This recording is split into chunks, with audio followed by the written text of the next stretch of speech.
tal, mis amados hermanos? Es un gusto, un privilegio y un honor el poder acompañarles el día de hoy en una reunión más de su presencia en casa. En esta ocasión vamos a hablar del libro de Marcos capítulo 6, pero antes de iniciar vamos a darle su lugar al Espíritu Santo. Padre Celestial, en esta hora te damos gracias porque nos permites estar reunidos delante de tu presencia para recibir una enseñanza el día de hoy que sabemos que es de bendición para nuestras vidas. Te pedimos que tú dispongas nuestros corazones, abre nuestros sentidos espirituales para que tu revelación, Padre, se haga viva en nuestros corazones y podamos también compartir la enseñanza con los que nos rodean. En el poderoso nombre de tu Hijo Jesucristo te damos gracias. Amén y amén. Al inicio del capítulo 6 podemos ver cómo Jesús empieza a enviar a sus discípulos en su primer viaje misionero con el objetivo de poder extender el reino de Dios. Pero en esta enseñanza nos vamos a enfocar específicamente en los versículos 30, 31 y 32, que nos muestran la manera correcta en que debemos realizar nuestro servicio en Cristo Jesús para que edifiquemos en el reino de Dios y no estemos edificando en algún reino distinto. Los versículos son los siguientes. Entonces los apóstoles se juntaron con Jesús y le contaron todo lo que habían hecho y lo que habían enseñado. Él les dijo: venid vosotros aparte a un lugar desierto y descansad un poco, porque eran muchos los que iban y venían, de manera que ni aún tenían tiempo para comer. Y se fueron solos en una barca a un lugar desierto. Una palabra muy importante que podemos encontrar al iniciar estos versículos es la palabra apóstoles. Y en ese tiempo no era una palabra que podía ofrecer un título religioso elegante a alguien, sino era más bien una palabra que identificaba a una persona como un enviado o un embajador de un rey. ¿Qué quiere decir? Que esa persona no podía hablar o hacer las cosas libremente por sí mismo, sino que tenía que hablar y hacer las cosas que su rey le había enviado. Y también para que pudiera realizar esas tareas, el rey lo revestía con un nivel de autoridad equivalente a la que el rey poseía. Podríamos decir que en ese lugar al que el embajador había llegado, él era la figura visible del rey que lo envió. Y como todo viaje, cuando el embajador terminaba los asuntos que necesitaba tratar en el nombre del rey, tenía que regresar para rendirle cuentas. Y aquí podemos identificar que Jesucristo envió a sus apóstoles para realizar la extensión del reino de Dios, por lo que él también tuvo que revestir a sus discípulos de autoridad. Pero ¿qué nivel de autoridad es la que Jesucristo le estaba dando a sus discípulos? La respuesta la podemos encontrar en Juan capítulo 14, versículo 12, que dice lo siguiente: de cierto os digo, que el que cree en mí, las obras que yo hago, él las hará también, y aún mayores hará, porque yo voy al Padre. Como podemos ver, durante este viaje que los discípulos realizaron para extender el reino de Dios, tenían el mismo nivel de autoridad que Jesucristo. Por eso es que ellos también pudieron realizar los mismos prodigios y señales que él había hecho, como son echar fuera espíritus inmundos, sanar a los enfermos y predicar el evangelio de Dios. Y algo que podemos ver y en el cual nos vamos a enfocar en este momento es que los discípulos ya habían atendido los asuntos por los que Cristo los envió y estaban ya de regreso de su viaje. Y por ello menciona que se juntaron con Jesús para contarle todo lo que habían hecho y lo que habían enseñado. Y aquí es donde aparece la primera amenaza que pueda atentar contra el servicio de un creyente, que es atesorar los logros como propios. Es decir, le quitamos la gloria que le pertenece a Dios y la tomamos para nosotros mismos. Un claro ejemplo que vamos a tomar ahorita es, imaginemos que yo, el hermano Alberto, me invitan a predicar a una iglesia. Yo me paro en el púlpito, doy la palabra, llamo al arrepentimiento, muchas personas son movidas por el Espíritu Santo y pasan y reconocen su condición de pecado y creen en Jesucristo. Hasta ahí todo va bien. Pero justamente cuando termina el sermón y me bajo de lo que es el púlpito, en mi corazón puede venir una frase que puede ser: qué bueno soy, no he perdido el toque porque las personas siguen convirtiéndose al escuchar la palabra. Si podemos ver, aparentemente le estoy dando la gloria al Señor, pero algo que puede resonar es: qué bueno soy. Y en este momento podemos ver que yo le estoy robando la gloria que le corresponde a Dios y la estoy tomando para mí mismo. Al servir de esta manera, estoy sirviendo con un corazón engañoso. ¿Por qué engañoso? Porque me engaño a mí mismo de que estoy haciendo la voluntad de Dios, pero en realidad estoy construyendo algo en mí.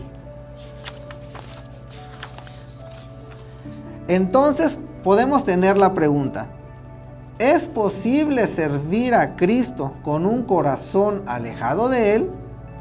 Y la respuesta la podemos ver en Mateo 7, 22 al 23, que dice lo siguiente: muchos me dirán en aquel día: Señor, Señor, ¿no profetizamos en tu nombre, y en tu nombre echamos fuera demonios, y en tu nombre hicimos muchos milagros?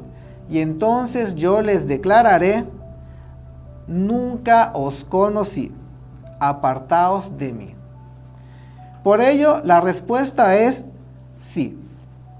Porque cuando le quitamos la gloria a Jesucristo, quien es el autor original de toda buena obra que nosotros podemos hacer, y nos las apropiamos para nosotros mismos, estamos edificando nuestro propio reino.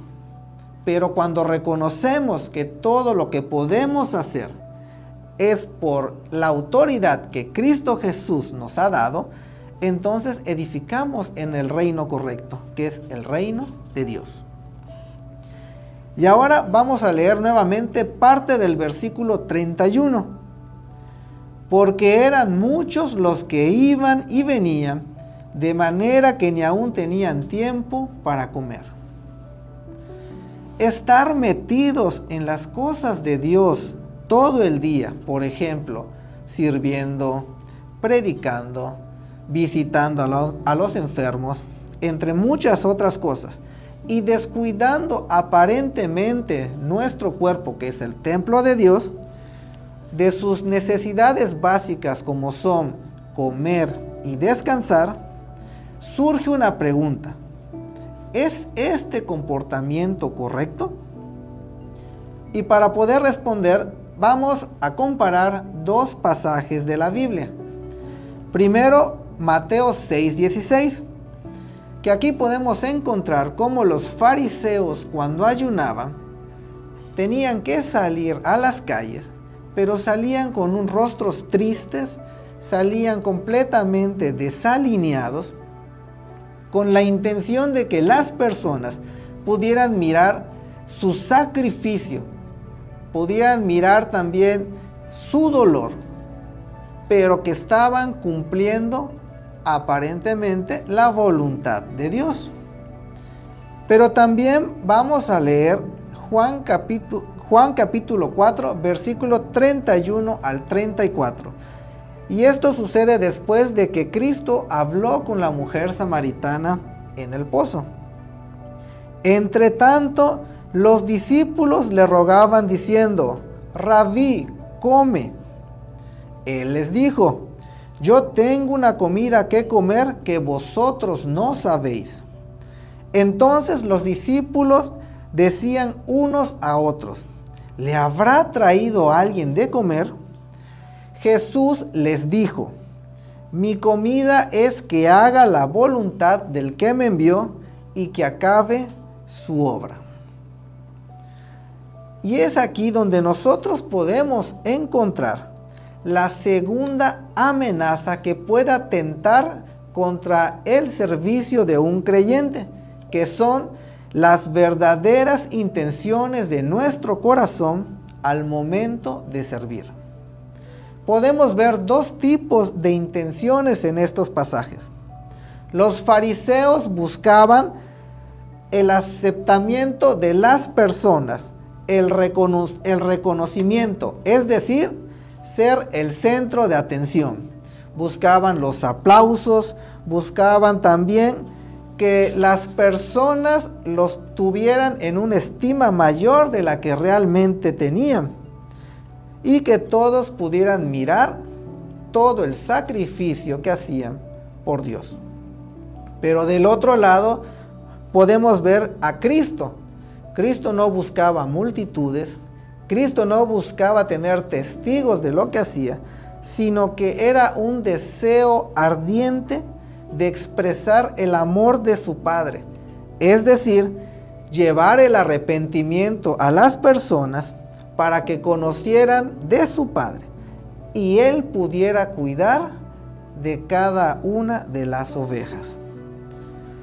Es decir, Dios no quiere actores en su iglesia que busquen los reflectores, que busquen ser el centro de atención, porque el único pago que ellos van a recibir ya lo obtuvieron de las propias personas que los rodean, sino que nuestro Padre busca adoradores en espíritu y en verdad, con un corazón dispuesto, con un corazón humilde a realizar su voluntad en todo momento, sin importar que no haya nadie que te vea, sin importar que no pueda haber un testigo que pueda decir que efectivamente tú hiciste eso, sino que por el mero amor que tenemos hacia Jesucristo, el amor de Jesucristo expresado en nosotros, podemos suspender un almuerzo, podemos suspender una siesta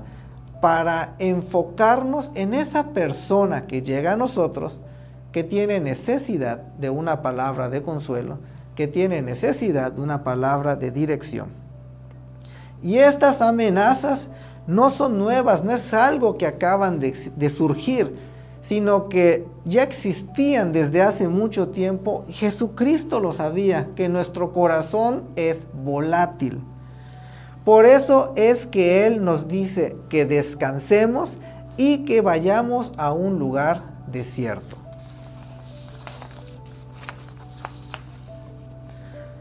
Hay que recordar que después de todo viaje, no importa qué tipo de viaje haya sido, pero sí que haya sido un viaje al que el Señor nos envió, siempre va a haber un desgaste físico. Vamos a terminar cansados, vamos a terminar agotados, pero también va a haber un desgaste espiritual.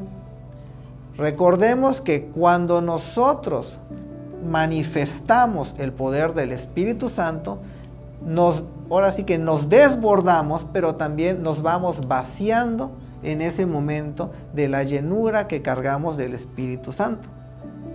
Y en algunos casos también durante nuestros viajes puede surgir un afán por querer atender en todo momento, primero, las actividades que nos han dado, pero descuidamos nuestro tiempo de relación con Cristo. Hay que recordar que Él nos dio la instrucción ser llenos del Espíritu Santo. Y esta indicación no es para que la realicemos una vez en nuestra vida, sino es para que lo hagamos todos los días durante el resto de nuestras vidas. Por eso, Él invitó a sus discípulos, y sorpresa, nosotros somos los discípulos en turno, también nos invita a nosotros a ir a un desierto. Y cuando hablamos de desierto no quiere decir un lugar de arena con calor sofocante y donde ni siquiera podamos probar un poco de agua, sino que se refiere a un lugar apartado. ¿Apartado de qué? Apartado de distracción, apartado de esas personas que nos pueden interrumpir, apartado de esos sonidos que nos pueden desenfocar, para concentrarnos, en lo que es realmente importante en ese momento para nosotros, que es la persona de Jesucristo. Porque es en esa intimidad donde cosas sorprendentes ocurren en nuestra vida. Somos liberados de toda carga que recogemos en el mundo. ¿Y qué tipo de cargas podemos recoger en el mundo? Podemos recoger tristeza, podemos recoger también enojos, cansancios. Y es ahí que cuando nosotros se lo entregamos al Señor, ese bulto que veníamos cargando es echado de nosotros para que podamos andar libres nuevamente. También somos ministrados a través de la palabra de Jesucristo para que continúe la transformación que Él inició en nosotros. También renueva nuestras fuerzas, porque sabemos que en realidad estar yendo de un lugar a otro, sea cual sea el motivo, nos cansa. Mucho más será más cansado cuando pongamos todas nuestras fuerzas, todo nuestro empeño en la voluntad del Señor. También en esa intimidad es que somos llenos del Espíritu Santo. Como mencioné hace un momento, cuando manifestamos su poder, somos vaciados, por lo que es necesario ser llenos nuevamente, y eso solo lo vamos a lograr en la intimidad con Jesucristo. Pero sobre todo, y lo más importante también, somos santificados, es decir, somos limpiados de todo pecado, porque es necesario que nosotros estemos limpios, llenos del Espíritu, para que podamos nosotros compartir de eso, porque recuerden, nadie puede dar lo que no tiene. Y si no estás lleno del Espíritu Santo, ¿de qué estás lleno? ¿Qué espíritu en realidad vas a compartir? ¿Qué espíritu vas a manifestar cuando tú hagas la voluntad de Dios? Y por ello, mis amados, les invito que a partir de este momento escudriñemos nuestro corazón para que podamos identificar qué es lo que nos motiva a servir. ¿Realmente las personas ven a Jesucristo a través de mí? ¿O yo estoy reteniendo las miradas, desviando la gloria que les corresponde a Dios hacia mi persona? En conclusión, mis amados hermanos, pongamos una guardia en nuestro corazón al momento de servir, que es Cristo Jesús. No lo hagamos por querer sobresalir, no lo hagamos por querer construir nuestro propio reino, robándole el reconocimiento a quien realmente le pertenece, ya que recuerden, en el orgullo no hay bendición. Sirvamos desde el reposo y el conocimiento correcto, que ya no nos pertenecemos a nosotros mismos, sino que le pertenecemos a Cristo Jesús, ese Rey que nos rescató, pagando nuestra libertad con su propia sangre. Por lo tanto, reconozcamos que a partir de hoy, Él es el único y verdadero autor de toda buena obra que podamos hacer, para que al vernos servir, la gente no se fije en el hermano Alberto, sino que sus ojos puedan voltear a ver a Cristo Jesús y la gloria y la honra sea devuelta para Él en todo momento. Muchas gracias, mis hermanos. Esta fue la enseñanza del día de hoy. Bendiciones.